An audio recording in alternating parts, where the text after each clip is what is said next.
The world is waking up to a new kind of conflict. It is quiet. It is strategic.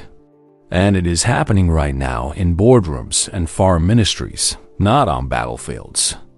This is China's quiet strategy, a campaign of economic partnerships, diplomatic outreach, and growing global influence. It is reshaping international relationships in ways that are subtle but significant.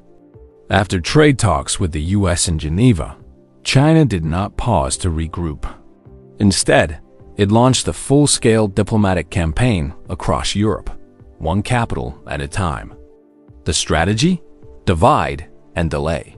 Rather than confront the European Union as a whole, Beijing turned to individual countries, exploiting differences to weaken a united EU stance. In May alone, Beijing met with leaders in France, Germany, Poland, Denmark, and the Netherlands. Each visit had a tailored message, each with a purpose: stop Europe from aligning too closely with the US. The narrative pushed was simple but calculated. China wants partnership. It wants open markets.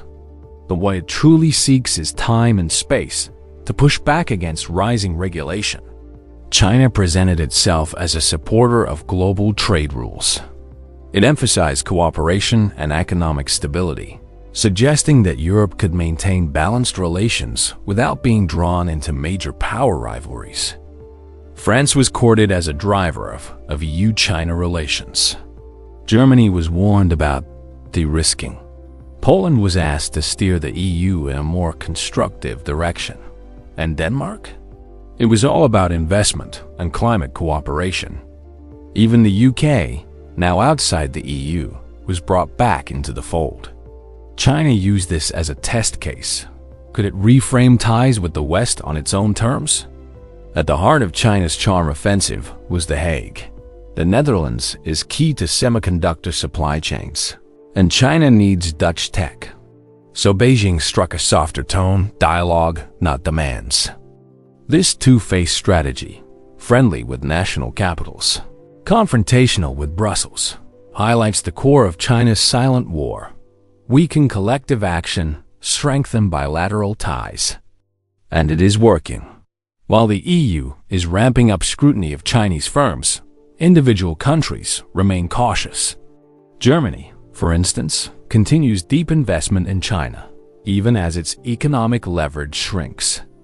China is engaging more actively with individual European countries during a time of uncertainty.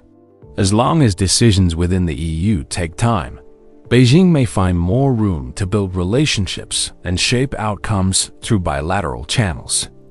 But the tide may be turning. The EU is starting to act. It sanctioned Chinese firms helping Russia. It launched a probe into Chinese electric vehicles. It is no longer just watching, it is responding. Still, China is betting on one thing: that pragmatism will prevail, that market ties will outweigh political fears, that it can keep Europe fragmented while appearing cooperative. This is not a loud war.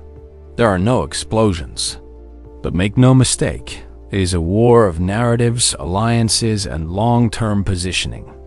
We are witnessing a new kind of geopolitical game. And if we are not careful, we will wake up too late to see who has already won.